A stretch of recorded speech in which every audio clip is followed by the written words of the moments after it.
বাংলাদেশের ইসলামী দলগুলোর জন্য এই আয়াতগুলো নাযিল হয়েছে। যারা আমেরিকাকে খুশি করতে চায়, জাতিসংঘ খুশি করতে চায়, কথা ঠিক কিনা? ভারতকে খুশি করতে চায়, চায়নাকে খুশি করতে চায়। হ্যাঁ, একটা গরিব মানুষ যাবে বড় ইসলামিক লিডার, আমি তো আওয়ামী লীগ, বিএনপি আর সেনাবাহিনী আর আমলাদের কথা বললে আপনি, হ্যাঁ, ওনাদেরকে আমরা হেদায়েতের দাওয়াত না দিলে ওরা যেভাবে আছে এটা তো দুষ্ট, এটা আমরা দুষ্ট, এটা আমাদের আমাদের ওদেরকে, ওরা তো ইসলামিক ঘটনা, ইসলাম তো দাবি তো করে নাকি তারা ইসলাম দাবি করে তারা? হ্যাঁ, আফসোস যারা ইসলামিক লিডার, একজন গরিব তার কাছে গেলে সে স্বাচ্ছন্দ্য বোধ করে না। স্বাচ্ছন্দ্য বোধ করে। ইউরোপীয় ইউনিয়নের কেউ যদি পাশে বসলে সাদা চামড়া খুব স্বাচ্ছন্দ্য বোধ করে। আরে বাবা, সাদা চামড়া আমাদের এখানেও আসে, ঠিক আছে? কোথায়? আমার বাবার কাছে, আমাদের কাছে আসে। হ্যাঁ, তো এখন আল্লাহ পাক এগুলো সম্পর্কে বলতেছে হীনমন্যতা, ইনফিরিয়রিটি কমপ্লেক্স। হীনমন্যতা কি? হীনমন্যতা। ফিস ফিস ফিস করে বলে আমরা এরকম এক্সট্রিম না, we are not extreme, well liberal, well democrat, well moderate, and we ফিস ফিস এগুলো বলতে থাকি, ঠিক আছে? খুশি করে দিই তাদেরকে। এটা ফিস ফিস করে বলার দরকার নাই তো। এটা আমরা মিল্লাত ইব্রাহিম বললো তো খুশি হয়ে যায়, ঠিক কিনা রে? হ্যাঁ, আমি ধরো ওই যে আমেরিকান খাদিমদের সম্পর্কে যে ডায়লগ করতে আসছিল, ওরা বলতেছি আর ইসলাম কত উদার জানো, খ্রিস্টান মেয়েদেরকে তো তোমাদের মেয়েদেরকে বন্ধুদেরকে বিয়ে করতে পারবো আমরা। হারুন সাহেব কিন্তু ঠিক ছিল, এটা আবার কি বললো আবার? এটা আমি শরীয়তের মশলাটা বলেছি, হত্যা বলছে খবরদার ইহুদি খ্রিস্টান এখন তোমরা বিয়ে করি, এখন এটা সাহাবাদেরকে বলছে তো এটা নিয়ন্ত্রণ, এটা শরীয়তের একটা মশলা। কিন্তু আবার এটা করতে গেলে সুযোগ দিলে এখন তো সবাই আবার তখন গোড়া নষ্ট হয়ে যাবে আমাদেরকে। স্ট্র্যাটেজিক কারণে তোমার এটা নিষেধ করছেন, আমরাও স্ট্র্যাটেজির মধ্যে আছি আমরা এখন। কিন্তু শরীয়তের মশলা তো আছে, অবশ্যই আছে কিনা? আহলে কিতাবদেরকে বিয়ে করা যাবে। আমি জাস্ট এটা দাওয়াতের তর্কে তাকে বুঝাতে চাইছি ইসলাম উদার, এটা বুঝাতে চেয়েছি। এটা তো ইসলাম লিবার, ইসলাম অনেক উদার, এটা বোঝার জন্য কি হিউম্যানিজম বলতে হবে, লিবারেলিজম বলতে হবে, ডেমোক্রেসি বলতে হবে? কোরআনের ভাষা দিয়ে তো বোঝানো যায় যে আমি কি উদার। কথা বুঝতেছেন না মনে হয়? হ্যাঁ, আচ্ছা। আশহাদু আল্লা ইলাহা ইল্লাল্লাহ।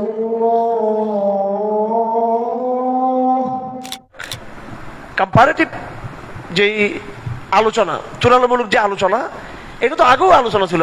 আমরা নতুন ভাষায় আমাদের এখন আমরা যেটা আলাপ করি, ডায়লগ করি অমুসলিমদের সাথে, আমরা কি বলি?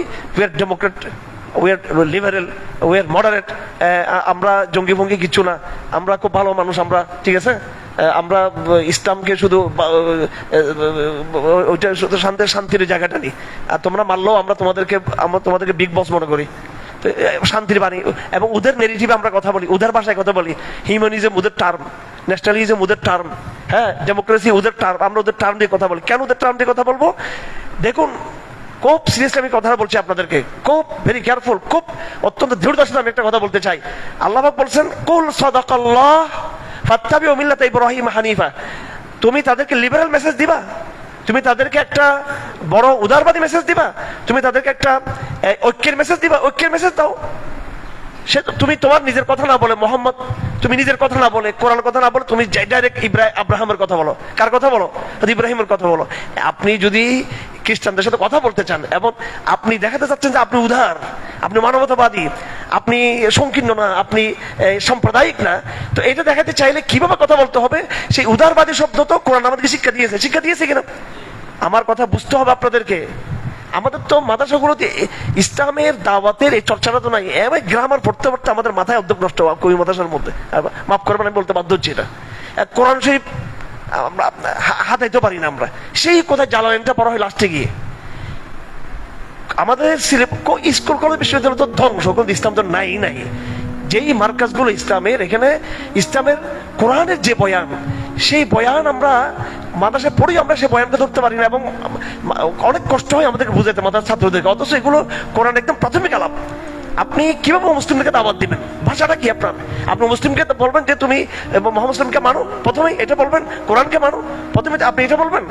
আপনি প্রথমে তাকে নিয়ে যাবেন, যেমন আমি আজকে দুপুরে বলেছিলাম, ইসলাম শব্দ বুঝাবেন যে ইসলাম এটা ১৫০০ বছরের শব্দ না, এই শব্দটা ১৫০০ বছর আগে এটা ঈসা ইসলামের উম্মতরা এটা ব্যবহার করেছে, ইহুদিরাও এই শব্দ ব্যবহার করেছে, ফেরাউন মরার সময় বলছে আনা মিনাল মুসলিমিন, বলছে কিনা? এটা বিলকিস এই শব্দ ব্যবহার করেছে, নূহ আলাইহিস সালাম এই শব্দ ব্যবহার করেছে, ওয়ান নাবিয়্যুল্লাযী আসলামু, আল্লাহ পাক বলছেন ইহুদিদের ক্ষেত্রে যে ওই সমস্ত নবীরা যারা ইসলামে ছিল যারা, তো এটা একটা ইউনিভার্সাল ওয়ার্ড। তো এখানে এই সূরা আলে ইমরান এবং সূরা বাকারা, একটা সূরাতে ইহুদিদের সম্পর্কে আর একটা সূরাতে খ্রিস্টানদের সম্পর্কে যে আলোচনা আছে, এই আলোচনাতে বারবার প্রমোট করা হচ্ছে একটা কেন্দ্রীয় ব্যক্তিত্বকে। সে কেন্দ্রীয় ব্যক্তিত্ব হচ্ছে কি? হযরত ইব্রাহিম আলাইহিস সালাম। আমার কথা বুঝা যাচ্ছে আপনাদের? আপনারা যখন এই খ্রিস্টানদের সাথে ডায়লগ করবেন, ইহুদিদের সাথে ডায়লগ করবেন, পশ্চিমাদের সাথে ডায়লগ করবেন, আমেরিকা ইউরোপের সাথে যখন ডায়লগ করবেন, আপনারা কাকে প্রমোট করবেন? প্রথমে কাকে প্রমোট করবেন? এখানে হযরত ইব্রাহিমকে প্রমোট করবেন। হযরত ইব্রাহিমকে প্রমোট করা হয়েছে এটা সূরা বাকারার মধ্যে, আবার সূরা আল ইমরানের মধ্যে একই কথা আবার রিপিট করা হচ্ছে। তাহলে আমরা এই কোরআনের দারসগুলো থেকে আমরা অমুসলিমদেরকে দাওয়াত দেওয়ার এবং অমুসলিমদের দাওয়াত দেওয়াটা এটা শুধু বাংলাদেশের অলিতে গলিতে নিরহ দাওয়াত না, এটা আমাদের এই দাওয়ার অডিয়েন্সটা অনেক স্মার্ট একটা অডিয়েন্স। আমরা বিশ্ববাসীকে আমরা কি করতে চাই? সম্বোধন করতে চাই। তারা ডেমোক্রেসি বলবে, আমরা বলবো মিল্লাত ইব্রাহিম, আমরা বলবো। কোনটা উদার বেশি? কোনটা উদার? ডেমোক্রেসি আজকে ৩০০-৪০০ বছর আগে ছিল নাকি? এরা বহু কষ্ট করে অ্যারিস্টটলের ইয়ে থেকে চেষ্টা করে বাইর করার জন্য, গোড়ার ডিম আছে ওখানে অ্যারিস্টটলের বইয়ের মধ্যে, এটা হ্যাঁ প্লেটোর বই থেকে বাইর করার চেষ্টা করে, এটা এগুলো সব নতুন ওয়ার্ড। আর আমার ইসলাম শব্দটা, আমার মিল্লাতে ইব্রাহিম শব্দটা, কুল সাদাকাল্লাহ ফাত্তাবিউ মিল্লাতে ইব্রাহিম, এই মিল্লাতে ইব্রাহিম শব্দ এটা কয় হাজার বছর? একদম ৩-৪ হাজার বছর আগের শব্দ, কথা ঠিক কিনা? যদি আমি সরাসরি বলতাম যে আমাদের নবী মুহাম্মদ ইসলামকেই দিয়ে শুরু, যে ওনাকেই মানতে হবে, আর এর আগে আমি যাচ্ছি না, হ্যাঁ আমি ইসলাম বলতে শুধু ১৫০০ বছর ইসলাম গিয়ে বুঝাই, তাহলে আপনি তাহলে তারা বলতে পারে যে তুমি তো সংকীর্ণ। কিন্তু আমরা চলে গেছি কোথায়? হযরত ইব্রাহিমের আলোচনা। তোমরা তো ইব্রাহিমকে জাতির তোমাদের পিতা মানো, তোমরা তো ইব্রাহিমকে তোমাদের মধ্যমণি মানো। এবার তাহলে আসো, এটা হচ্ছে যুক্তির মার্গ, এটাই যুক্তি যে তোমরা যদি ইব্রাহিমকে মেনে থাকো, তার সন্তান যদি মনে করো থাকো, তাহলে তার আদর্শ কি ছিল, তার আইডিওলজি কি ছিল, এই জায়গায় তো তারা ধরা খাই দেবে, কথা ঠিক কিনা? আপনি কোরআন বললে তারা অস্বীকার করবে, নবী মুহাম্মদ সাল্লাল্লাহু আলাইহি ওয়াসাল্লাম বললে সেটা অস্বীকার করবে, যখন ইব্রাহিম বলবে তখন আর কি করতে পারবে না, অস্বীকার করতে পারবে না। এই জন্য আল্লাহ পাক বারবার আমাদেরকে ইহুদিদের আবার ক্ষেত্রেও এখানে আমাদেরকে বলছে তোমরা ইব্রাহিম ইসলামের সামনে নিয়ে আসো। খ্রিস্টানদের আলোচনার মধ্যে বলা হচ্ছে কি করে তোমরা কাকে সামনে নিয়ে আসো? হয়তো ইব্রাহিমকে সামনে নিয়ে আসো। নাও এটা মানে কি নাউজুবিল্লাহ, এটা নাকি যে ইব্রাহিম ইসলামের মর্যাদা আমাদের নবী সাল্লাল্লাহু আলাইহি ওয়াসাল্লাম থেকে বেশি, এটা নাকি? হ্যাঁ, আপনি ইব্রাহিম দিয়ে আলোচনাটা প্রশস্ত করে দিবেন, ঢুকবে তারা, তারপরে তো আমাদের নবী সাল্লাল্লাহু আলাইহি ওয়াসাল্লামের যে দাওয়াত, এটার বৈশিষ্ট্য, এটার ফজিলত, এটার মহত্ব, আমাদের নবীজির যে সাল্লাল্লাহু আলাইহি ওয়াসাল্লামের যে বড়ত্ব, এটা প্রমাণিত হয়ে যাবে। যাই হোক, আল্লাহ পাক সুবহানাহু ওয়া তাআলা মিল্লাতে ইব্রাহিমের কথা বলেছেন ৯৫ আয়াত নম্বর ৯৫। তারপরে মুসলমানদেরকে সতর্ক করা হচ্ছে আমরা যেন অমুসলিমদের খ্রিস্টানদের কি না করি, আনুগত্য আমরা না করি। তারপরে এবার কোরআন কারীমের খুব গুরুত্বপূর্ণ আয়াত, এখানে আমরা আরেক ভুল করি গতানুগতিক। কি ভুল? আমি আয়াতটা আগে পড়ি, খুব প্রসিদ্ধ আয়াত। আউযু বিল্লাহি মিনাশ শাইতানির রাজিম। ইয়া আইয়ুহাল্লাযীনা আমানুত্তাকুল্লাহা হাক্কা তুকাতিহি ওয়া লা তামুতুন্না ইল্লা ওয়া আনতুম মুসলিমুন ওয়াতাসিমু বিহাবলিল্লাহি জামিআন ওয়া লা তাফাররাকু। এটা আমরা এই আয়াতটা আমরা কোথায় ভুল করি জানেন? আমরা দুইটা আয়াতের মধ্যে ভুল করি। আন আকিমুদ্দিন, এটা বলে আমরা মনে করি রাষ্ট্র কায়েম করা, এটাও একটা অর্থ আছে, কিন্তু এটা ২ নম্বর অর্থ। আন আকিমুদ্দিন মানে হলো মিল্লাতে ইব্রাহিম, দ্বীন তাওহীদকে প্রতিষ্ঠা করা, যে দ্বীন তাওহীদ আদম থেকে কিয়ামত পর্যন্ত একদিন। আন আকিমুদ্দিন বলে বোঝানো হচ্ছে এই দিনটা সাম্প্রদায়িকভাবে বিভক্ত হয়ে কিছুটা ইহুদিবাদ, কিছু খ্রিস্টানবাদ, কিছু আরবিবাদ, মুসলমান একটা আলাদা জাতি, এরকম না। পুরো মানবতার একটাই ধর্ম, তৌহিদের ধর্ম, সেটা পুরো মানবতা, পুরো মানব জাতি তৌহিদের ধর্মে ঐক্যবদ্ধ। আন আকিমুদ্দিন ওয়ালা তাতাফাররাকু ফি, এটাকে ভাগ করা যাবে না। আর আমরা এটা নিয়ে গেছি রাজনৈতিক বক্তব্য নিয়ে গেছি, এটার রাজনৈতিক উদ্দেশ্য হতে পারে একামত-দিন বলতে কোরআনিক যে একামত-দিন, এটা তৌহিদকে বোঝানো হয়েছে, এর রাষ্ট্র ক্ষমতাকে এখানে প্রথমে এটা বোঝানো হয় নাকি? ঠিক তদ্রূপ আরেকটা ভুল করি আমরা, ওয়াতাসিমু বিহাবলিল্লাহি জামিআন ওয়া লা তাফাররাকু। ওয়াজকুরু নি'মাতাল্লাহি ইয কুনতুম আ'দাআন ফাআল্লাফা বাইনা কুলুবিকুম ফাআসবাহতুম বিনি'মাতিহি ইখওয়ানা। তোমরা স্মরণ করো যখন তোমরা শত্রু ছিলা পরস্পর, এরপর তাওহীদের ভিত্তিতে আল্লাহ পাক তোমাদেরকে ঐক্যবদ্ধ করেছেন। এখানেও ওয়াতাসিমু বিহাবলিল্লাহ ওয়ালা তাফাররাকু, তোমরা বিভক্ত হইও না, এটা বলে দ্বীন তাওহীদের ঐক্যকে বোঝানো হয়েছে। দ্বীন তাওহীদের ঐক্য দেখুন আয়াত নাম্বার 103, এখানে বলা হচ্ছে ওয়াতাসিমু বিহাবলিল্লাহ জামিআন ওয়ালা তাফাররাকু। আর আয়াত নাম্বার 105 এর মধ্যে বলা হচ্ছে ওয়ালা তাকুনু কাল্লাযীনা তাফাররাকু ওয়াখতালাফু, তোমরা তাদের মতো হইও না যারা কি হয়েছে, যারা বিভক্ত হয়েছে। এই আলাপটা একটু আপনাদের বুঝতে সময় লাগবে। আমি আগেই বলেছি এটা আমাদের পরিবেশের সমস্যা, এটা আমাদের সিলেবাসের সমস্যা। আমাদের মাদ্রাসায় আমাদের দাওয়াতে হালকার মধ্যে তুলনামূলক ধর্মতত্ত্বের আলাপটা নাই। দুঃখের বেশিটা জাকির নায়েক নিয়ে চলে গেছে এই আলাপটা। হ্যাঁ, এখন জাকির নায়েক এখন সালাফি, এই জন্য আমাদের হুজুরা লাগছে, কিছু ওনার পিছনে লাগছে যে সালাফি, কিন্তু উনি যে ইসলামের তুলনামূলক ধর্মতাত্ত্বিক আলাপ করে যেভাবে উনি স্যাটিসফাই করতে পারে, কাদেরকে, খ্রিস্টানদের, ইহুদেরকে বাধ্য করতে পারে। হ্যাঁ, হিন্দুস্তান থেকে ওনাকে বের করছে কেন? এটা পুরো চুষি বেড়াত, পুরো হিন্দুত্ববাদকে একেবারে তাত্ত্বিকভাবে পরাজিত করে দিয়েছে, কথা ঠিক কিনা? তবে ওনার একটা ভুল আছে বিরাট, সেটা হলো হিন্দুস্তানের জমিন হচ্ছে আলম ওলামাদের জমিন। এখন ওনারে আনা হয়েছে আকীদার কথা বলার জন্য, তুলনামূলক ধর্মতত্ত্বের কথা বলার জন্য। ওনার উস্তাদ হচ্ছে আহমদ দিদাত, উনি তো তুলনামূলক ধর্মতত্ত্বের কথা বলেছেন। উনি ওখানে গিয়ে শরীয়তের মস্তা বলে নেই, জাকির নায়েকে আমিন বিল জাহার করতে হবে, সূরা ফাতিহা পড়তে হবে, আল হাদিস ওনাকে দিয়ে এগুলো বলা শুরু করছে। বাস ক্ষতিগ্রস্ত হয়ে গেছে। এখন বাড়াবাড়ি ঠিক নেই, জন্য আমি ইনসাফের কথা বলতেছি, ইনসাফের কথা। আচ্ছা, যাই হোক, আমাদের এই কোরআনিক আলাপের মধ্যে কোরআনের মেজাজটা কি? কোরআন এখানে বারবার যেটা চাচ্ছে সেটা হলো কি, যে কাফেরদেরকে একটা চ্যালেঞ্জ ছুড়ে দিয়েছে এখানে, যে তোমরাই সাম্প্রদায়িক।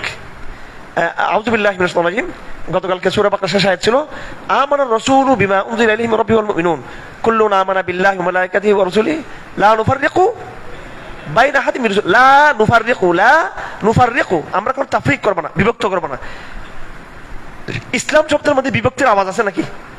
হ্যাঁ, কিন্তু ইহুদি বললে কি একটা জাতি বুঝায়, খ্রিস্টান বললে একটা বিশেষ জাতি বুঝায়, বৌদ্ধ বলে একটা জাতি বুঝায়। তো তাফরিকটা কারা করছে? ইসলাম নাকি অন্য ধর্মের লোকরা করছে তাফরিক? এই তাফরিক বুঝাচ্ছে এখানে ওয়াতাসিমু বিহাবলিল্লাহ বলে তাফরিকটা বুঝাচ্ছে, যে তোমাদেরকে তাওহীদের জায়গায় কি থাকতে হবে, তোমাদেরকে বলতে হবে তাওহীদ, এবং তাওহীদের পরিচয়ের জন্য কি শব্দ ব্যবহার করতে হবে? ইসলাম। কি ব্যবহার করতে হবে? ইসলাম কি কোনো ব্যক্তির নাম নাকি? ইসলাম কি কোনো নগরের নাম? ইসলাম কোনো বিশেষ কোনো জায়গার নাম না, কোনো জায়গা, নগর, ব্যক্তির নাম না। এটা ইউনিভার্সাল একটা আদর্শের নাম ইসলাম। আর সেই জায়গায় প্রত্যেকটা ধর্ম এক একটা কি জায়গা, এক একটা ব্যক্তিকে কেন্দ্র করে তাদের নাম। তো কোরআনে কারীমের আয়াতগুলো আমাদের বুঝতে হবে। ওয়াতাসিমু বিহাবলিল্লাহ জামিআন ওয়ালা তাফাররাকু, এই আয়াতটা আমরা ব্যবহার করি কোথায়? মুসলমানদের মধ্যে ঐক্য তৈরির ক্ষেত্রে। এই আয়াতটা মুসলমানদের ঐক্যের ব্যাপারে বলা হয় নাই, এই আয়াতটা বলা হয়েছে পুরো মানব জাতিকে তাওহীদের মধ্যে ঐক্যবদ্ধ করার ক্ষেত্রে বলা হয়েছে আয়াতটা। বুঝা আসছে? এটা কাদেরকে লক্ষ্য করে বলা হয়েছে? এটা পুরো ইহুদি খ্রিস্টানদের। আপনি প্যাটার্ন বুঝতে হবে। প্যাটার্ন মানে কি? এই পুরো ধারাবাহিকতা, সিয়াক সাবাক, এই আল ইমরানের পুরো ধারাবাহিকতা কাদেরকে নিয়ে? খ্রিস্টানদেরকে নিয়ে, আহলে কিতাবদেরকে নিয়ে। এই আলোচনার মধ্যে বলতেছে তোমরা ঐক্যবদ্ধ থাকো, তোমরা তাওহীদের উপরে। আর এই আয়াতটাকে আমরা তাবলীগ দুই জামাত তোমরা মারামারি করিও না, হুজুরা মারামারি করিও না, এক গ্রুপ দাঁড়িপাল্লায় আর গ্রুপ কি এই যে দানিশ এদিকে গ্রুপিং করিও না তোমরা। হ্যাঁ, আমরা এখানে নিয়ে গেছি, এটার জন্য অন্য শব্দ আছে, এটার জন্য আছে কিনা? কোরআন একটা বিগ মেসেজ, এটা ইউনিভার্সাল মেসেজ, ইউনিভার্সাল ন্যারেটিভ। এটা ঐতিহাসিক একটা বয়ান।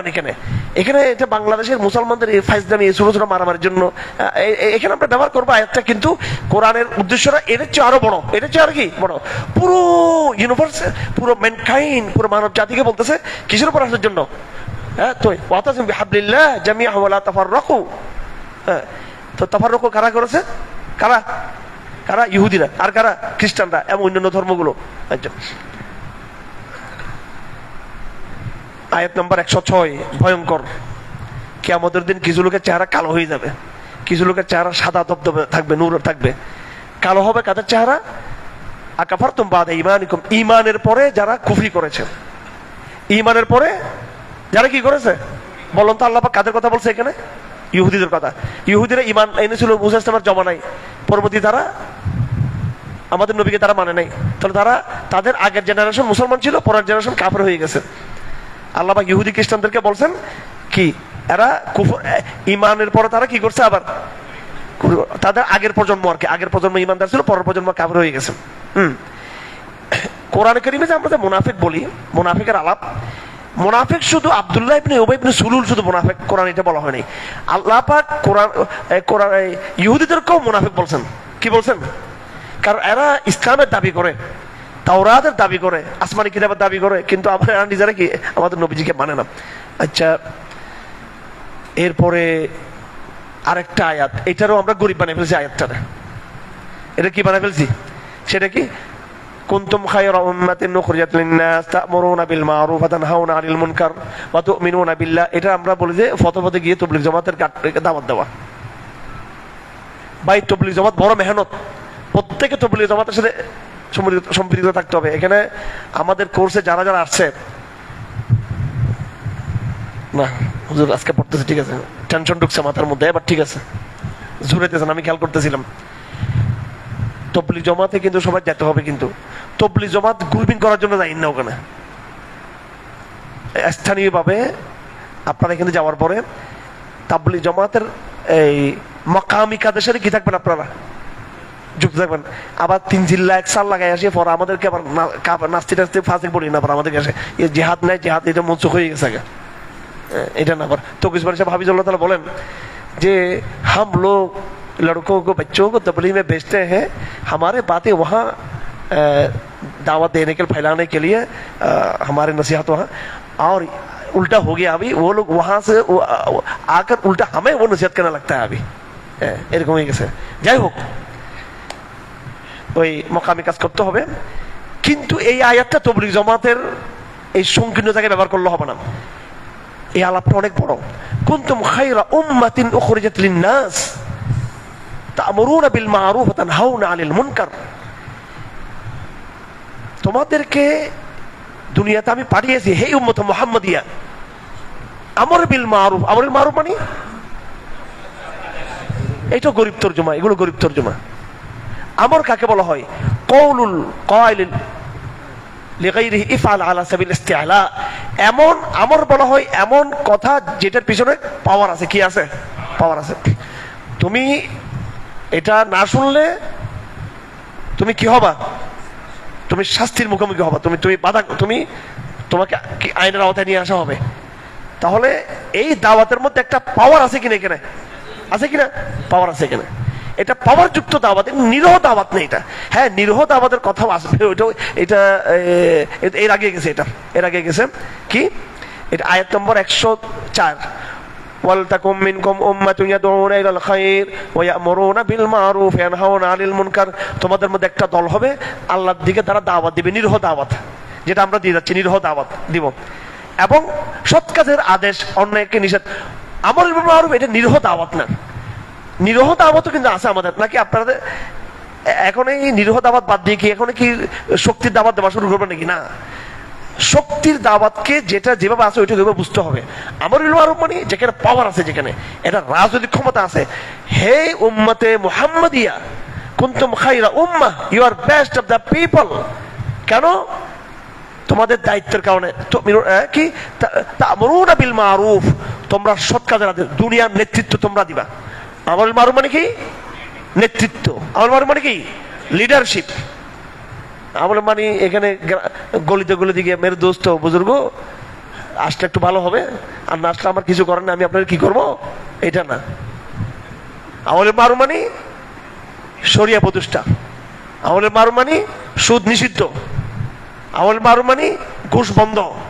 আমল বিল মা'রুফ মানে সবাইকে সালাত পড়তে হবে, সবাইকে যাকাত দিতে হবে সবাইকে। এটা আইন, ঠিক কিনা? এটা আইন, এটা আমল বিল মা'রুফ। মেরে দোস্ত বুজুর্গ না এটা। হ্যাঁ, এটাকে আমি আরো বড় হিসেবে নিয়ে যেতে চাই এই আলাপটাকে। সেটা হলো, আপনারা সবাই জানেন new world order, new world order, global order. এটা হচ্ছে ইসলামিক গ্লোবাল অর্ডার। কোনটা? আমর বিল মা'রুফ। বলেন, আমর বিল মা'রুফ মানে কি? ইসলামিক গ্লোবাল অর্ডার, ঠিক কিনা? নাকি আপনি আসেন ভাই, মসজিদে আসেন আমাদের, এটা নাকি? কোথায় ইসলাম? কোথায় কুনতুম খায়রা উম্মাতিন উখরিজাত লিন-নাস তা'মুরুল বিল মারুফ? আপনি আলাপের প্যাটার্ন দেখেন না, এটা তো ইহুদি খ্রিস্টানদের আলাপের মধ্যে এটা নিয়ে আসছে। এই আলাপের আগেই কাদের আলাপ করা হয়েছে এখানে? পৃথিবীর বড় বড় দুটো সভ্য জাতির আলাপ, যারা শত বছর, হাজার বছর যারা পৃথিবীকে নেতৃত্ব দিয়েছে, যারা, ঠিক কিনা? এটা আলাপ করা হয়েছে এখানে। বড় নবী আসছে, বাদশাহ রাজা আসছে, ওই আলাপের প্যাটার্ন ইসলামকে হাজির করেছে। এটা কি গলি গলিতে নাকি? এটা মসজিদে কোনায় কোনায় নাকি? এটা রাজনৈতিক ক্ষমতা বোঝানো হয়েছে। শুধু রাজনৈতিক দেশীয় ক্ষমতা না, পুরো কি বৈশ্বিক পাওয়ার। কি কুনতুম খায়রা উম্মাহ, তোমরা পুরো মানব জাতির মধ্যে তোমরা উত্তম। তার মানে পুরো পুরো এটা কি? এটা গ্লোবাল, এটা বৈশ্বিক, এটা আন্তর্জাতিক। এটা কি? আন্তর্জাতিক। আমি কি গলা জুড়ে বলছি কথাটা নাকি বাস্তবতা? উম্মা শব্দ এটা একদম একদম শাব্দিক ব্যাখ্যা, এটা শাব্দিক ব্যাখ্যা। কোরআনকে বুঝতে হবে আমাদেরকে। আমরা কিছু দাবিদার হয়ে গেছি, আমরা কোরআনের হুজুর, কোরআনের আলেম, কোরআনের কি, আমরা আসলে কোরআন আলেম, আমরা কোরআনের জালেম আমরা, ঠিক আছে? হ্যাঁ, আয়াতের সিয়াক সাবাক, আয়াতের অর্থ, শব্দের অর্থ, এগুলো বুঝতে হবে। কোরআন আজকে মর্যাদাহানি আমরা করে দিয়েছি। আয়াতগুলোকে আমরা কোথায় কোথায় ব্যবহার করতেছি আমরা। আচ্ছা আচ্ছা, এরপরে আল্লাহ পাক একটু এবার ব্যাক গিয়ারে যেতে বলছে আমাদেরকে। বলে এতক্ষণ তো আমি আহলে কিতাবদের উপরে চাপ তৈরি করছি, এবার লাইসু সাওয়া মিন আহলি কিতাব উম্মাতুন কায়িমা, আহলে কিতাবদের মধ্যে সবাই সমান না। কেউ কেউ আছে আহলে কিতাবদের মধ্যে যারা আল্লাহকে স্মরণ করে, আল্লাহর আয়াতকে তেলাওয়াত করে, ঈমান আনে। আহলে কিতাবদের মধ্যে অনেকে যারা ঈমান এনেছে, ঈমানদার হয়েছে, আব্দুল্লাহ ইবনে সালাম সহ অনেকেই, আল্লাহ পাক তাদের প্রশংসা করেছেন। এই পর্যায়ে 120 নম্বর আয়াত পর্যন্ত আহলে কিতাবদের আলাপ শেষ। চমৎকার বিষয় হলো, আহলে কিতাবদের আলোচনার মধ্যে সব রকমের যুক্তি তর্ক পেশ করে আল্লাহ পাক এবার মুসলমানদেরকে বলতেছেন, হে মুসলমানরা, তোমরা এই বিজাতিদের সাথে গোপনে গোপনে তোমরা সম্পর্ক কায়েম করবে না। يا أيها الذين آمنوا لا تتخذوا بطانة من دونكم لا يألونكم خبالا ودوا ما عنتم قد بدت البغضاء من أفواههم وما تخفي صدورهم أكبر قد بينا لكم الآيات إن كنتم تعقلون ها أنتم أولئك تحبونهم ولا يحبونكم وتؤمنون بالكتاب كله وإذا لقوكم قالوا آمنا وإذا خلوا عضوا عليكم الأنامل من الغيظ قل موتوا بغيظكم إن الله عليم بذات الصدور إن تمسسكم حسنة تسؤهم وإن تصبكم سيئة يفرحوا بها وإن تصبروا وتتقوا لا يضركم كيدهم شيئا إن الله بما يعملون محيط। বাংলাদেশের ইসলামী দলগুলোর জন্য এই আয়াতগুলো নাযিল হয়েছে। যারা আমেরিকাকে খুশি করতে চায়, জাতিসংঘ খুশি করতে চায়, কথা ঠিক কিনা? ভারতকে খুশি করতে চায়, চায়নাকে খুশি করতে চায়। হ্যাঁ, একটা গরিব মানুষ যাবে বড় ইসলামিক লিডার, আমি তো আমলি বিএনপি আর সেনাবাহিনী আর আমলাদের কথা বললাম নাই। হ্যাঁ, ওনাদেরকে আমরা হেদায়েতের দাওয়াত না দিলে ওরা যেভাবে আছে, এটা তো দুষ্ট, এটা আমরা দুষ্ট, এটা আমাদের ওদেরকে, ওরা তো ইসলামিক ঘটনা, ইসলাম তো দাবি তো করে নাকি তারা? ইসলাম দাবি করে তারা? হ্যাঁ, আফসোস যারা ইসলামিক লিডার, একজন গরিব তার কাছে গেলে সে স্বাচ্ছন্দ্য বোধ করে না। স্বাচ্ছন্দ্য বোধ করে।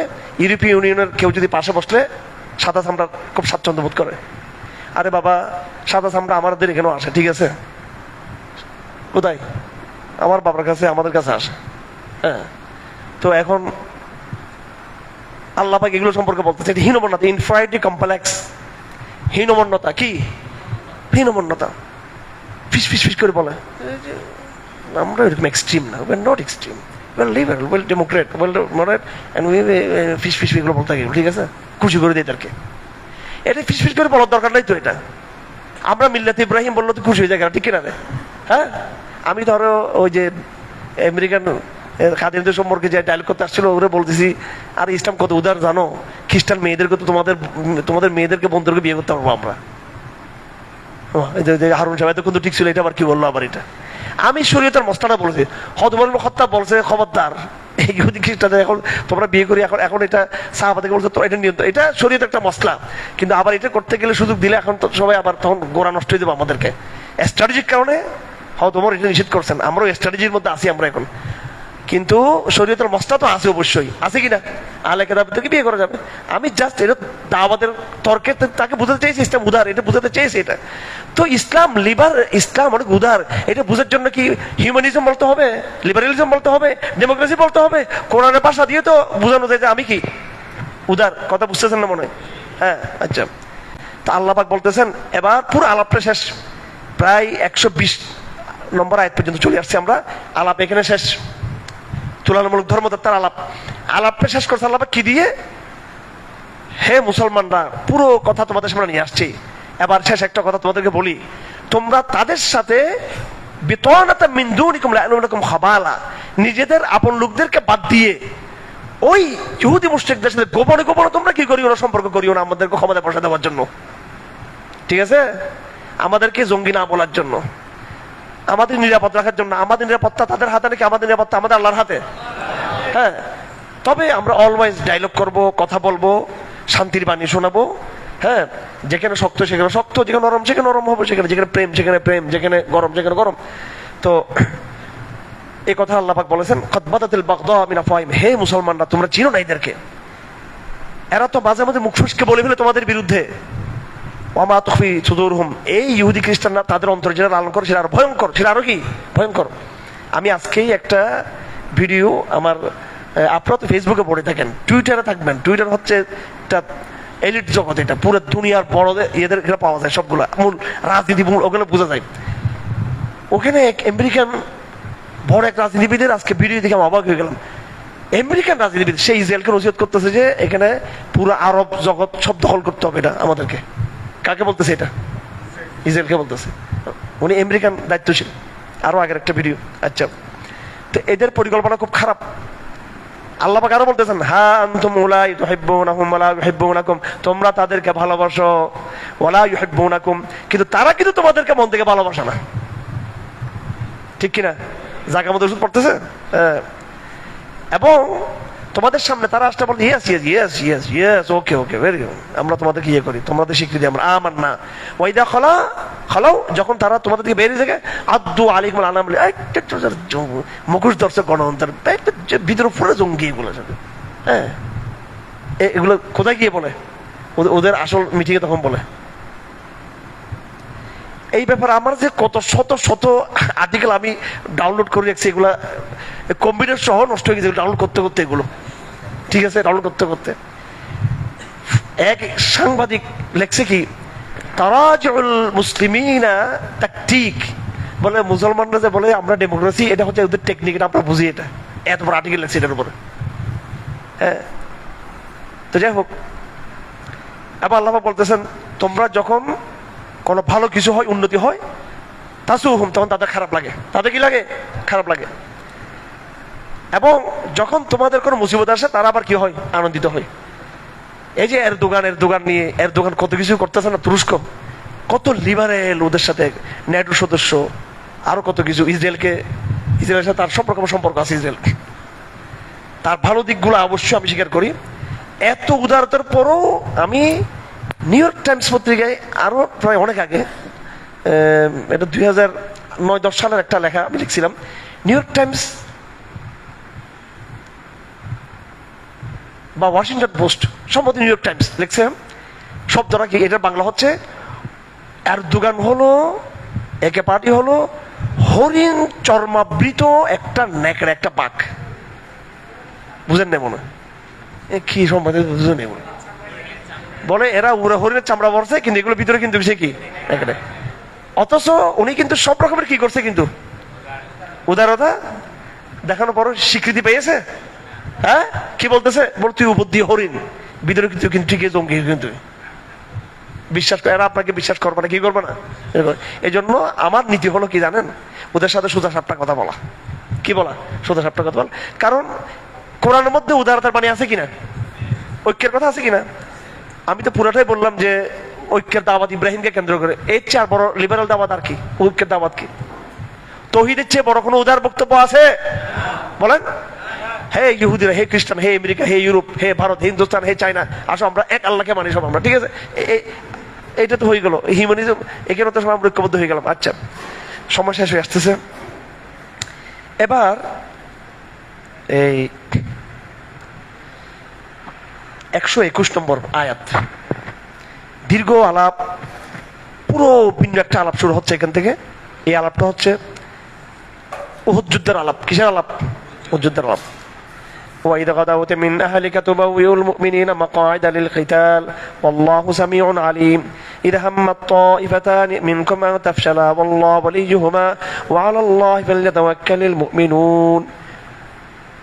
উহুদ যুদ্ধের শিক্ষা আপনারা 121 নম্বর আয়াত থেকে শুরু করে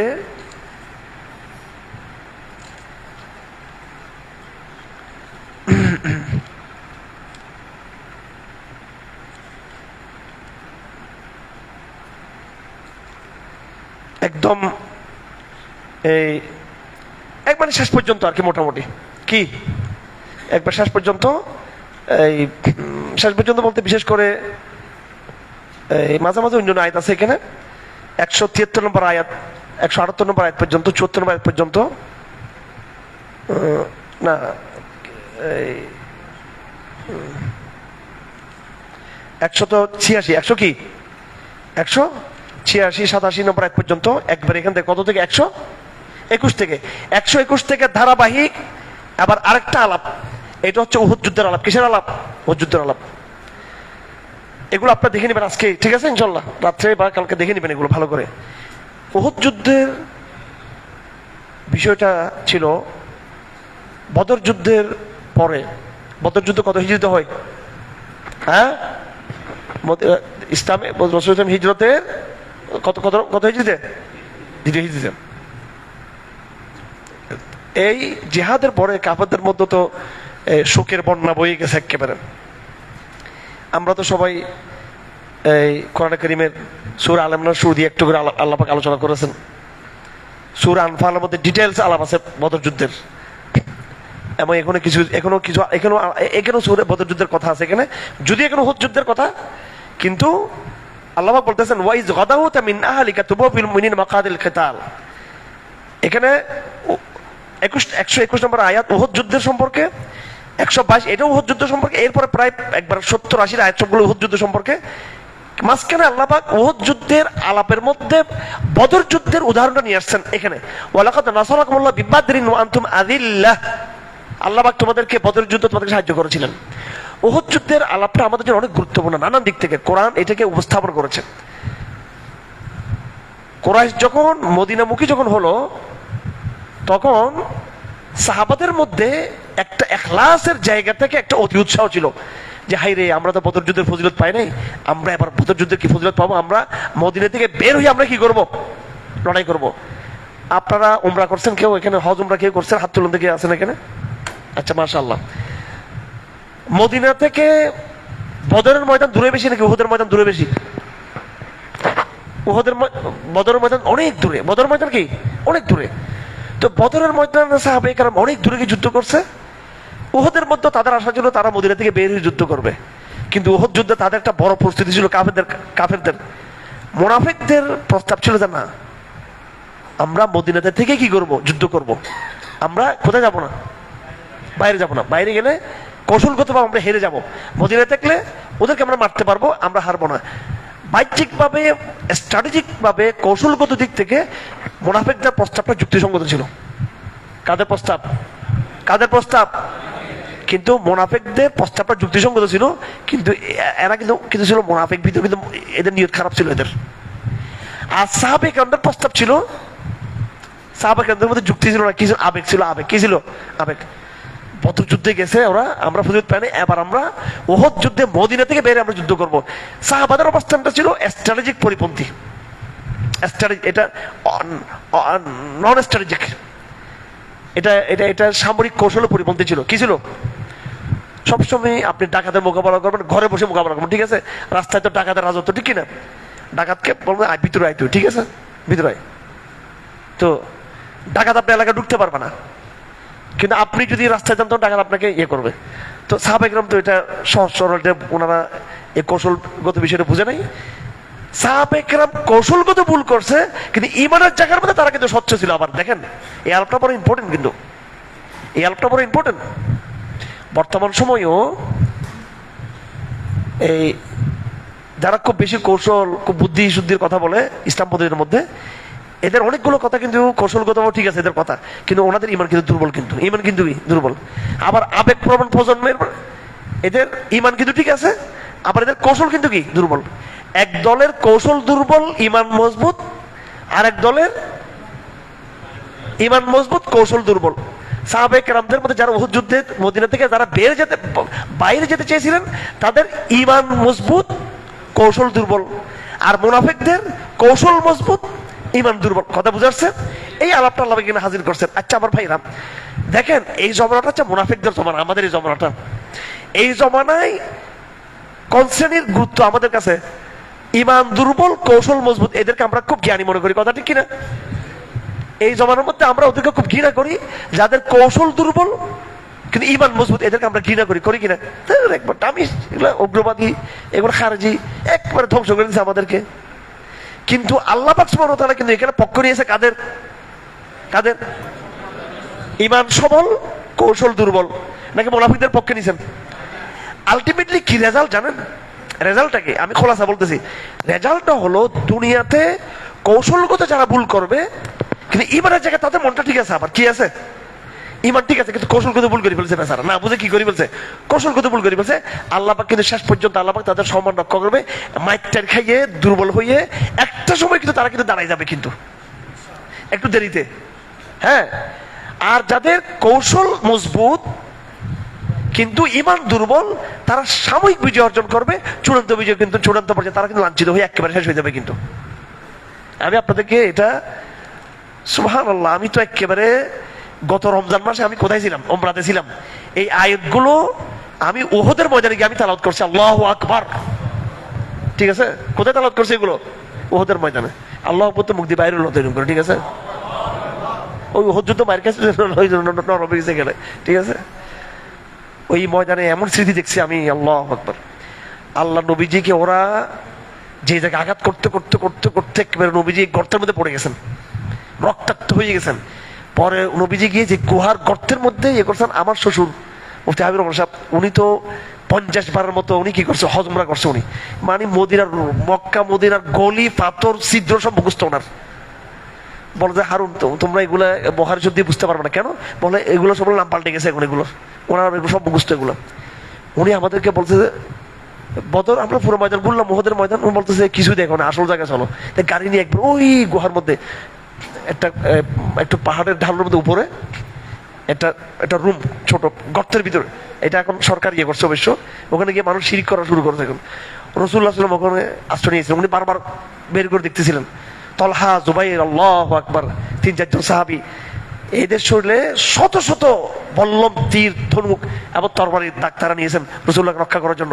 যখন রাসূলুল্লাহ গর্দান বের করতেছেন, বলতে ইয়া রাসূলুল্লাহ, আপনি দিকে তাকাইয়েন না, নাহরি দুনা নাহরিক, আপনার কলিজাতে আঘাত রাখা আমাদের বুকে লাগবে এগুলি। আল্লাহু আকবার। আল্লাহ পাক তাকে জান্নাতের সার্টিফিকেট দিয়েছেন।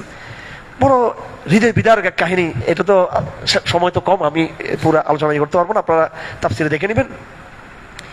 এই পুরো আলাপের মধ্যে আল্লাহ পাক সুবহানাহু ওয়া তাআলা মুমিনদের ভণ্ডামি, হিপোক্রেসি, শয়তানি, চক্রান্ত এগুলোর কথা বলেছেন এবং প্রশংসা করেছেন কাদের? সাহাবায়ে কেরামদের। আনসারীদের মধ্যে আউস এবং খাজরাজ, আনসারী সাহাবী, দুইটা কবিলা ছিল। আল্লাহ পাক বলেন, ইদ হাম্মাত তাইফাতানি মিনকুম ওয়া তাফশালা ওয়াল্লাহু ওয়ালিয়ুহুমা। মুনাফিকরা যুদ্ধের ময়দান থেকে কি হয়েছিল? তারা আব্দুল্লাহ ইবনে উবাই ইবনে সুলুল তার সৈন্য নিয়ে পিছে চলে আসছে। এটা দেখে যারা কবিলা আউস, কবিলা খাজরাজ, দুইটা প্রধান গোত্র, হ্যাঁ, মদিনার যারা ইসলাম গ্রহণ করছিল, বাংলাদেশে যেমন আওয়ামী লীগ, বিএনপি আর কি, ঠিক আছে? হ্যাঁ, আল্লাহ তুমি এই দুইটা, আবার আওয়ামী লীগের নাম বললে অনেকে রাগ করবো আমার উপরে, তারপর আমি হেদায়েতের দোয়া করবো। আল্লাহ পাক এদের এদের এদের সবাইকে কি বানাই দিক, আউস খাজরাজের মতো হেদায়েত দিয়ে দিক। কার মতো? আমিন জুড়ে বলেন না তো। মানে মানুষ হেদায়েত হওয়ার দরকার কি? ব্যস্তটা আমার একা, ব্যস্ত তো আমরা যাবো এখানে, শুধু আমরা ইসলামী দল এখানে, এদের ব্যস্ত আসবে কি জন্য? হ্যাঁ, এমন হবে যে বাংলাদেশে দেখবেন এলিট ক্লাস কি হয়ে গেছে গা, হ্যাঁ, ইমানদার হয়ে গেছে। আপনারা যারা সব ইসলামের কথা বলতেন, এই মডেলগিরি করতে করতে করতে পর আপনি মুনাফিক, সব শেষ হয়ে গেছে আপনার। আল্লাহ বুধের বিদ্যুৎ থেকে বাইরে করে নিয়ে আসবেন ইনশাআল্লাহ। আমলাদের বিরুদ্ধ থেকে, আর্মিদের বিরুদ্ধ থেকে, আওয়ামী লীগ বলি, বিএনপি বলি, সুশীল বলি, এদের ভিতর থেকে আল্লাহ পাক দেখবেন না বড় বড় সাহাবাওয়ালা জমাত বাইরে যাবে। আউস এবং খাজরাজের মতো দুটো কাফের মুশরিক কবিলা যদি ঈমান গ্রহণ করে, যদি পুরা ইসলামকে একটা শরিয়া খেলাফত রাষ্ট্র উপহার দিতে পারে মদিনার মধ্যে, আমাদের দেশে ওইটা সম্ভব কিনা? এটা জি, হেদায়েতের কামনা রাখতে হবে আমাদেরকে। আচ্ছা, তো আল্লাহ পাক বলতেছেন মুনাফিকদের অবস্থা দেখে আউস খাজরাজ ভয় পেয়ে গেছে, আনতাফশালা, এদের মনে ওয়াল্লাহু ওয়ালিয়ুহুমা, আল্লাহ বলছেন না আমি তোমাদের সাথে আছি। কাদের সাথে আছি? তোমাদের সাথে আছি। তো এখানে আল্লাহ ফেরেশতাদের দিয়ে সাহায্য করার কথা বলছেন। এরপর আল্লাহ এখানে আবার কিছু কোরআন কারীমের মধ্যে আবার আগেই বলছি, আবার বলছি, লিখিত বইয়ের মতো কি নেই, ধারাবাহিক তরতিব নাই লিখিত বইয়ের মতো। এখানে আবার সুদের কথা ঢুকছে, এখানে 130 নম্বর আয়াত। হ্যাঁ, আবার এখানে আনুগত্যের কথা আসছে, এখানে আল্লাহর রাস্তায় ব্যয় করার কথা আসছে, মুত্তাকিদের পরিচয়ের কথা আসছে। 133 নম্বর আয়াত আল্লাহ বলছে জান্নাতকে আমি মুত্তাকিদের জন্য তৈরি করছি। মুত্তাকি কারা? যারা দানশীল, যারা কি দানশীল গোপনে এবং প্রকাশ্যে, ওয়াল কাযিমিল গাইজ, এবং যারা গোসাকে কি করে নিবারণ করে, ওয়াল আফিনা আনিন নাস, যারা মানুষকে ক্ষমা করে, যারা মানুষকে কি করে ক্ষমা করে। ঠিক আছে? হ্যাঁ, এই জন্য আওয়ামী লীগের হাসতেছে এখানে, আমার এরা সবগুলো ইয়ে বানাবে। আমরা হলাম যে সিংহ, সিংহ এগুলো আমি কোনো ভয় বলতেছি না। ঠিক আছে? আমার কথা হলো বড় কে জানেন? যে মানুষকে ক্ষমা করতে পারে, কি করতে পারে। এই জন্য বারবার আমরা দাওয়াত দিই, পরাজিত শক্তিকে দাওয়াত দিই, তওবা করো, তোমাকে ক্ষমা করবো। কি করবো? ক্ষমা করবো। তওবা করলে কি করবো? ক্ষমা করবো। আর তওবা না করে যদি এখানে গুন্ডামি করতে আসো, তোর একবার হাত গুন্ডামি করলে হাত ভেঙে দিব। ঠিক আছে? আর তওবা করলে কি বানাবো? গলা মিলাবো। ঠিক আছে?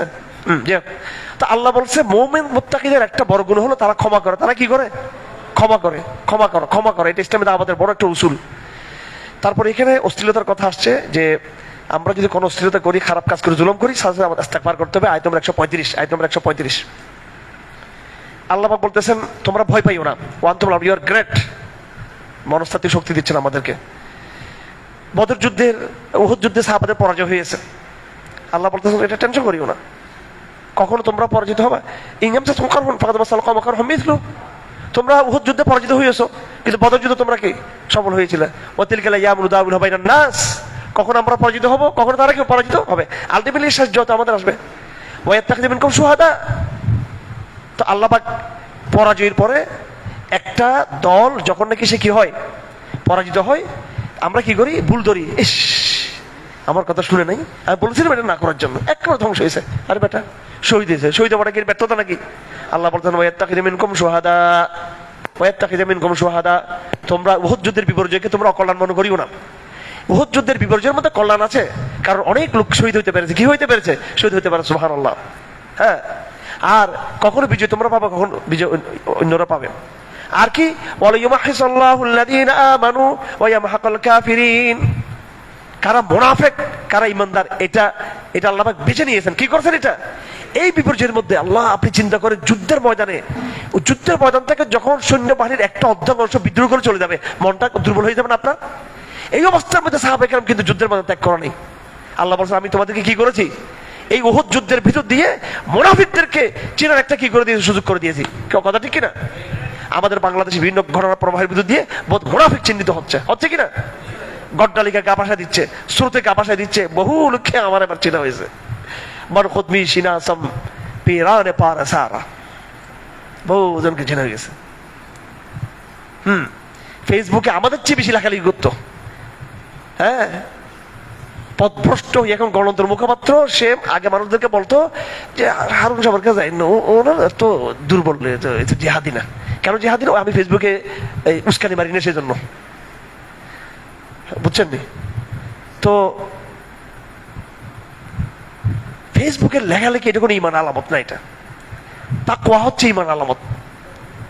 শেষ পর্যন্ত দেখা যাবে কে ইস্তেকামতের উপর টিকে থাকতে পারে। আল্লাহ পাক বলেন উহুদ যুদ্ধের এই বিপর্যয়, যখন বিপর্যয় ঘটে তখন বোঝা যায় যে আসল ওয়াফাদার কারা। সুখের সময় বোঝা যায় না, কোন সময় বোঝা যায়? হ্যাঁ, এখন তার যে কত কোকিলের বন্ধু, ওনার সাথে ফিরে যাবে, কথা ঠিক কিনা? কত বসন্ত কি বলে, বসন্তের কোকিল ঢুকে। আল্লাহ পাক বলেন তোমরা কি মনে করেছো এমনি ব্যস্ত ঢুকে যাবে যতক্ষণ না তোমরা তোমাদের মধ্যে কারা মুজাহিদ কারা সাহাবিরিন আমি এটা না জানবো। এরপর আল্লাহ পাক একটু বকা দিচ্ছেন সাহাবাদেরকে, আবার খুব একটু কেয়ারফুল। এই উহুদ যুদ্ধের এই স্ট্র্যাটেজিক ভুলের মধ্যে সাহাবে কেরামদেরকে আল্লাহ পাক একটু বকা দিয়েছেন। কি দিয়েছেন? সাহাবে কেরামদের বকাটা দিয়েছেন তাদের ইসলামের জন্য, কি জন্য? আর মুনাফিকদেরকে আল্লাহ পাক যেটা বকা দিয়েছে এটা হচ্ছে একবার দুশমন হিসেবে। কি হিসেবে? উহুদ যুদ্ধের আলোচনার মধ্যে আল্লাহ পাক সাহাবাদেরও কি করেছেন? সমালোচনা মানে সাহাবাদের ত্রুটি না, এটা সাহাবাদেরকে ইসলাহ করছেন। আর উহুদ যুদ্ধের আলোচনার মধ্যে মুনাফিকদের আলোচনা আসছে, কিন্তু কি হিসেবে? দুশমন হিসেবে। কি হিসেবে? দুশমন হিসেবে। তা আল্লাহ পাক বলতেছেন তোমরাই তো শাহাদত তামান্না করছিলা, ঠিক আছে, এবার বুঝো মজা। এবার তোমরা কেন কোনো অতি উৎসাহী, তোমরা ওখানে কেন গেছিলা? ওয়ালাকাদ ফাকাদ রাআইতুমু ওয়া আনতুম তানজুরুন, মৃত্যুকে তোমরা মুখোমুখি দেখছো, তোমরাই তো মৃত্যু কামনা করছিলা। এটা বলে একটু তাদেরকে কি করতেছেন? আল্লাহ পাক সান্ত্বনা দিচ্ছেন। সাহাবাকে বিপর্যস্ত থেকে তোমরা অতি উৎসাহী, তোমরা ওখানে গেলা কি জন্য? ইয়ে হয়েছে তোমাদের। কিছুক্ষণ আগে বললাম তো শহীদ হিসেবে কবুল করছি। আবার যখন সাহাবাদের মধ্যে একটু বেশি উদাস ছিল, তো এটা একটা হচ্ছে আদরের ভাষায় গালি দেওয়া, যে তোমরা না মৃত্যুর জন্য খুব ইয়ে ছিল। তারপরে শয়তানে ঘোষণা করে দিল মুহাম্মদ সাল্লাল্লাহু আলাইহি ওয়াসাল্লাম মারা গেছেন। এটা শুনে সাহাবে কেরামের মানসিক বল ছিল, ওইটা আরো কি হয়ে গেছে? মোরাল, এটাকে বলে সামরিক ভাষা মোরাল। যুদ্ধের মধ্যে সৈন্য আর অস্ত্র, এটার চেয়ে মনোবলটা হচ্ছে বড় বল। মনে থাকবে যুদ্ধের মধ্যে কি মনোবলটা চাঙ্গা থাকা, এটা মনে রাখবেন। কিন্তু সৈন্য এবং অস্ত্রটা বড় কথা না। বিপুল সৈন্য আপনার আছে, বিপুল অস্ত্র আছে, কিন্তু মনোবলটা আপনার ভাঙে, আপনি পরাজিত হয়ে যাবেন। কি হয়ে যাবেন? আফগানিস্তান আমেরিকা কেন পরাজিত হয়েছে? মনোবল ভেঙে গেছে। মনোবল কি ভেঙে গেছে? এই জন্য তো আল্লাহ পাক ইসলামকে এইভাবে বিজয়ী করে। তো আল্লাহ পাক বলছেন মুহাম্মদ সাল্লাল্লাহু আলাইহি ওয়াসাল্লাম যদি মারাও যায়, শহীদও হয়ে গেল, তো সমস্যা কি? ওনার আগে তো আরো অনেক নবী চলে গেছেন। এটা বলে তাদেরকে একটা মোটিভেশন করতেছেন, এটা জাস্ট মোটিভেশন। এরপর আল্লাহ পাক অতীতের একটা কাহিনী এনে একটা দোয়া শিক্ষা দিয়েছেন যুদ্ধের ময়দানে। রব্বানা ইগফির লানা যুনুবানা, কালকে যুদ্ধের ময়দানে দোয়া শিখেছিলাম তালুত জালুতের যুদ্ধের, কি রব্বানা আফরিগ আলাইনা সবরা ওয়া সাব্বিত আকদামানা। আজকে যুদ্ধের ময়দানে আরেকটা দোয়া, এবং সংঘাতের মুখে যখন আপনি সংঘাত চলবে, লড়াই চলবে, সেখানে একটা দোয়া হলো কি রব্বানা ইগফির লানা যুনুবানা ওয়া ইসরাফানা ফি আমরিনা ওয়া সাব্বিত আকদামানা ওয়ানসুরনা আলাল কওমিল কাফিরিন। সবাই বলেন রব্বানা ইগফির লানা যুনুবানা ওয়া ইসরাফানা ফি আমরিনা ওয়া সাব্বিত আকদামানা ওয়ানসুরনা আলাল কওমিল কাফিরিন। হে আল্লাহ, আমাদের গুনাহকে মাফ করে দেন, আমাদের সীমালঙ্ঘনগুলোকে আপনি ক্ষমা করে দেন, এবং আমাদের কদমকে মজবুত করে দেন, আমাদেরকে সাহায্য করেন। তারপরে এবার আল্লাহ পাক মুনাফিকদের আলোচনা আসছেন, মুনাফিকদের কথা নিয়ে আসছেন এখানে। মুনাফিকদের লম্বা বিস্তারিত কথা এখানে আল্লাহ পাক আলোচনা করেছেন। সময় তো এখানে শেষ, আপনারা দেখে নেবেন মুনাফিকদের আলোচনা, দেখে নেবেন সবাই। উহুদের যুদ্ধে এই মুনাফিকরা ইসলামের যে বিশাল ক্ষতি করেছে, ইসলামে কি করছে? তারা বিশাল ক্ষতি করছে। শুধু যুদ্ধের দিন ক্ষতি করছে তা না, মুনাফিকরা উহুদের যুদ্ধের দিন ক্ষতি করে নেই, এই যুদ্ধের বিপর্যয়কে কাজে লাগিয়ে এবার প্রচারণা, প্রপাগান্ডা, ডিমোটিভেশন শুরু করছে। 3-4 বছর ইসলাম এটা মাসুল দিছে, 3 বছরও বেশি, 3 বছর মতো। ওই সেই খন্দক যুদ্ধে ইসলাম ওই বিপর্যয়ের মাসুলটা কাটিয়ে উঠছে। রাসূলুল্লাহ খন্দক যুদ্ধে বলেছেন এবার মুশরিকরা, এবার শুধু আমরা তাদের পিছু করব, আর আরবের মাটিতে কুফর আর আমাদের দিকে আগ্রাসী হতে পারবে না। কোথায়? কোন সময়? খন্দক যুদ্ধে। তার মানে উহুদ থেকে শুরু করে খন্দক যুদ্ধের কয়েক বছর পর্যন্ত ইসলাম চাপে ছিল। কোথায় ছিল ইসলাম? চাপে ছিল ইসলাম, প্রচন্ড চাপে ছিল। আর অনেক লোক মুনাফিকদের প্রচন্ড তারা ইসলাম গ্রহণ করে নাই। অনেক বড় বাহ্যিক ক্ষতি হয়েছে, কিন্তু আল্লাহ এটার বিরুদ্ধে মুনাফিকরা ইসলামের, আমাদের নবী সাল্লাল্লাহু আলাইহি ওয়াসাল্লাম 23 বছরের জীবনের মধ্যে, এই 23 বছরের জীবনের বড় উল্লেখযোগ্য ঘটনা ছিল উহুদ যুদ্ধ, যে যুদ্ধের মধ্য দিয়ে মুনাফিকদের মুখ সম্মোচিত হয়ে গেছে। আরেকটা হচ্ছে তবুকের লড়াই, এটা আরো পরে। কিন্তু উহুদ যুদ্ধের ঘটনা এটা দেখার মতো। আপনারা প্রতিটা আয়াত দেখে নেবেন আল্লাহ পাক এদের মুখোশ কিভাবে উন্মোচিত করছেন। এবং আল্লাহ পাক এই বিপর্যয়ের ভিতরেও, আমার ভাইরা খুব খেয়াল করেন, অ্যাটেনশন প্লিজ, এই বিপর্যয়ের ভিতরেও আল্লাহ পাক ইমানদারদেরকে একটা আধ্যাত্মিক শান্তির সুবাতাস বয়ে দিয়েছেন। যখন যুদ্ধ শেষ হয়ে গেল, 70 জন সাহাবী শহীদ হয়ে গেল। আব্দুল্লাহ বিন জাহাশ, মুসাব বিন উমাইর, সৈয়দুল শুহাদা হামজা ইবনে আব্দুল মুত্তালিব, একেবারে ইসলামের বড় বড় হিরো, সব শেষ, সব শহীদ হয়ে গেছে। হ্যাঁ, তো হদ হামজার কত নির্মম শাহাদত এটা আমরা জানি। তখন হদ ওমর, আবু বকর সবাই মিলে এরা পাহাড়ে, আপনারা উহুদের ময়দানে দেখবেন একদম দূরে গিয়ে পাহাড় আছে, এরকম পাহাড়ের ঢাল আছে কেন, ঢালু আছে কেন, তো সাহাবায়ে কেরাম ব্যাক ফুটে চলে গেছেন, পাহাড়ে চলে আসছেন।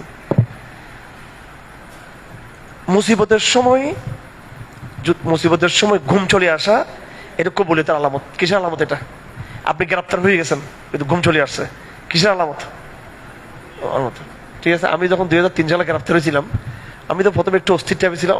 দেখি যে আমার সাথী যেছিল আমাদের আলিমানের সহিত, ও আমার সে ঘুমাইতেছে, আসলে ইমানদার। হ্যাঁ, আমি যে আমার কোন দিকে নিচ্ছে আল্লাহ জানে, আমার দেখি যে সে ঘুমাইতেছে। তারপরে একটা হোটেলে আমার ডিবি নিয়ে গেলো খাবার জন্য, আমি তো রুটি আমার ঢুকতেছে না, আমার সঙ্গে একবার আমার চেয়ে গরিব হুজুর এটা, ঠিক আছে, মানে সাদা সিধা আর কি, ও পরোটা মোটা খেয়ে বলতেছে আরো কিছু নিয়ে আসার জন্য। আমাদের কিরসই বললাম আমার টেনশন নেই, ফর রিমান্ডে বলতেছে, আবার বলতেছে হুজুরটা হচ্ছে আসলে ভালো লেক্কার হুজুর। এটা আসলে লেক্কাররা কি বেশি টেনশন, এটাই মানরা কিনা, এটা আলামত বেশি টেনশন করা। যাক, আচ্ছা, সুবহানাল্লাহ। সাহাবে কেরাম যখন বিপদগ্রস্ত, একেবারে বিপর্যস্ত, আহত, হাড্ডি মাংস ভেঙে গেছে, সাহাবে কেরাম রক্তাক্ত, সাহাবে কেরাম আহত, রক্তাক্ত, বিধ্বস্ত, এই অবস্থায় ثم أنزل عليكم من بعد الغم أمنة نعاسا يغشى طائفة منكم।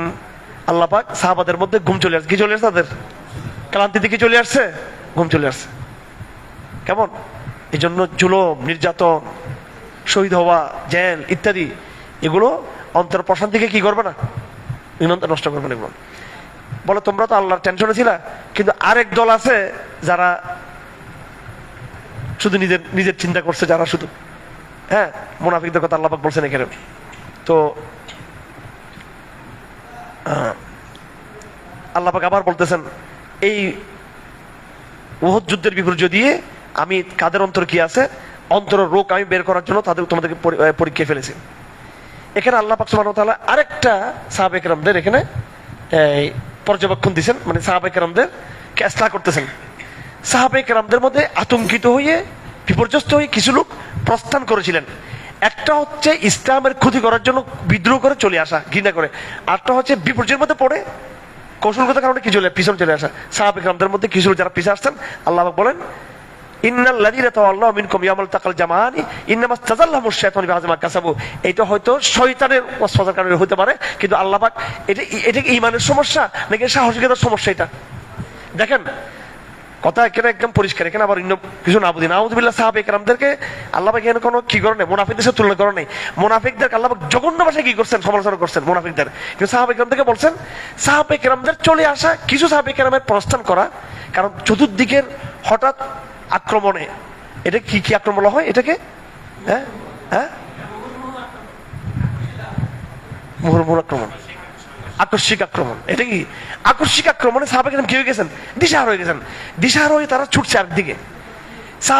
দিশাহারা হয়ে পিছে চলে যাওয়া, এটা কি মুনাফিকই করে পিছে চলে যাওয়া, দুইটাকে এক নাকি? আল্লাহ বলছেন না, এটা হচ্ছে একটা তৎক্ষণাৎ একটা দিশাহারা হয়ে চলে যাওয়া। বল এটাও একটা শয়তানের দিয়েছিল, বল আল্লাহ পাক এটা ক্ষমা করে কি করে দিয়েছেন, এটা ক্ষমা করা। কিন্তু মুনাফিকদের পিছে যাওয়াটা কিন্তু দিশাহারা হয়ে যাওয়া ছিল না, এটা ছিল, এটা নেফাকের কারণে হয়েছিল, দুইটা ভিন্ন জিনিস। তো আল্লাহ পাক বদর যুদ্ধের মধ্যে সাহাবায়ে কেরামদেরকে এইভাবে কি করেছেন, হ্যাঁ, পর্যবেক্ষণ দিয়েছেন। এটা একটা। আরেকটা সাহাবায়ে কেরামদেরকে পর্যবেক্ষণ দিয়েছেন যে দেখো, এটা হলো আয়াত নম্বর 152 নম্বর। আমার গবেষণায় আমি 3টা পর্যবেক্ষণ পেয়েছি। আল্লাহ পাক সাহাবায়ে কেরামদেরকে কয়টা পর্যবেক্ষণ দিয়েছেন? 3টা। একটা হলো যে তোমরাই তো অতি উৎসাহী হয়ে গিয়েছিলা, মৃত্যু কামনা করেছিলে, একটা। আরেকটা হলো, এটা হলো আয়াত নাম্বার 143, আর আয়াত নম্বর 152 নম্বর আয়াত, যে দেখো তোমরা নিজেরা কি করেছো, হ্যাঁ, হাত্তা ফাসিল তুম তানাজাতুম ফিল আমরি, তোমরা পরস্পর একটু তর্কে লিপ্ত, বিভেদে লিপ্ত হয়েছো। আল্লাহ নবী সাল্লাল্লাহু আলাইহি সাল্লাম সাহাবায়ে কেরামকে দায়িত্ব দিয়েছেন, এটা নিয়ে আবার ওনাদের মধ্যে একটু কি হলো, বিজয় অর্জন। প্রথমত উহুদ যুদ্ধে তারা বিজয় অর্জন করেছিলেন, পরে আমরা কি থাকবো না, এবং এটা নিয়ে বিভিন্ন বিষয় নিয়ে তাদের মধ্যে এই আল্লাহ পাক বিপর্যয়ের একটা কারণ বলছেন অনৈক্য, মতের ভিন্নতা, ইখতিলাফ হয়ে যাওয়া। এটা একটা আল্লাহ পাক তাদের ভুল ধরছেন, ভুল না, এটা ইসলাহ করছেন, পর্যবেক্ষণ। ওয়ালাকাদ আফা আনকুম, আল্লাহ এখনো বলতেছে আমি মাফ করে দিয়েছি, আমি তোমাদেরকে কি করে দিয়েছি। এটা কারণ সাহাবায়ে কেরামদের যে বিতর্কটা করছেন এটা কোনো বিদ্বেষ থেকে করেন নাই, এটা তারা কি যুদ্ধের কৌশলের মধ্যে তাদের একটা বুদ্ধিবৃত্তি, তাদের মধ্যে চিন্তার পার্থক্য হয়ে গেছে। কিসের পার্থক্য? নাকি হিংসা বিদ্বেষ? আমাদের মতো নাকি সাহাবায়ে কেরাম আমাদের মতো ছিল নাকি? হ্যাঁ, সাহাবায়ে কেরাম মারামারি হালকা করলো পরপর তারা কি করতেন, ক্ষমা চাই বলতেন, আমাদের মতো ছিল না। আমরা হাসির মধ্যে একটা মুনাফিকি থাকে একটা, ঠিক কিনা? সাহাবায়ে কেরাম মাঝে মাঝে লাগতো, দুইজনের লাগের মধ্যে কিন্তু প্রেম থাকতো এদের, আর আমরা হাসি ভাই দোস্ত হয়ে গেল, মুনাফিকি এটা, ঠিক আছে? সৌজন্যতা মানে মুনাফিকি এটা। আমি এই জন্য বারবার চিন্তা করি সাহাবায়ে কেরামদের ফজিলতটা আসলে কোথায়? সাহাবায়ে কেরামদের ফজিলত হলো এদের বন্ডামি নেই, এদের অন্তরে কি নেই? বন্ডামি নেই। ঝগড়া লাগছে, পরে পা ধরে ফেলছে, পরে কি ধরে ফেলছে? হত উমর বেলালকে গাত্তার গোলাম গালি একটা দিয়েছে, ইন্না ইল্লাহ কি বলি বলেছে কোন শব্দ না, পরে গর্দান মারিতে বলে বেলাল আমার লাথি মারে যতক্ষণ আমার উঠাবে আমি উঠবো না এখান থেকে। সুবহানাল্লাহ। বলে বেলাল আমাকে লাথি উঠাইতে হবে। কে? হত উমর। এগুলো আমি অনেক দেখছি। আল্লাহ, এগুলো আমরা যে সমালোচনা করি সাহাবায়ে কেরামদের, আমির মুআবিয়া সমালোচনা করি, এই যুদ্ধের ময়দানও আমির মুআবিয়া আলী একজন কি ছিল? পাগল ছিল, আশেক ছিল। এগুলা রাজনৈতিক কারণে করতে হয়েছে, সিদ্ধান্তের কারণে। সব ঘটনা সাহাবায়ে কেরামদের প্রেম পারস্পরিক। যাই হোক, তাহলে আল্লাহ 3 পর্যবেক্ষণ দিয়েছেন। এটা আরেকটা পর্যবেক্ষণ হলো যেটা যুদ্ধের ময়দানে তারা কি করেছিলেন? প্রস্থান করেছিলেন দিশাহারা হয়ে। আপনারা এইভাবে দেখে নেবেন, মোটামুটি এইভাবে। তারপরে সূরা নিসা, এখানে আলোচনা আসছে। আজকে একটু আলোচনা দীর্ঘায়িত হচ্ছে, যেহেতু এখানে উহুদ যুদ্ধের কথা আসছে। এখানে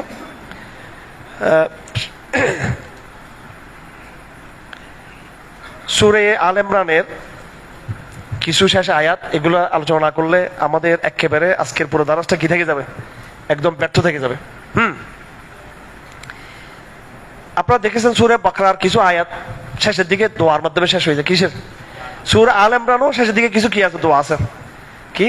ইন্না ফি খালকিস সামাওয়াতি ওয়াল আরদি ওয়াখতিলাফিল লাইলি ওয়ান নাহারি লাআয়াতিন লিউলিল আলবাব الذين يذكرون الله قياما وقعودا وعلى جنوبهم ويتفكرون في خلق السماوات والارض ربنا ما خلقت هذا باطلا سبحانك فقنا عذاب النار ربنا انك من تدخل النار فتخزيتهما للظالمين من انصار ربنا اننا سمعنا مناديا ينادي للايمان ان امنوا بربكم فامنا ربنا فاغفر لنا ذنوبنا وكفر عنا سيئاتنا وتوفنا مع الابرار ربنا واتنا ما وعدتنا على رسلك ولا تخزنا يوم القيامه انك لا تخلف الميعاد।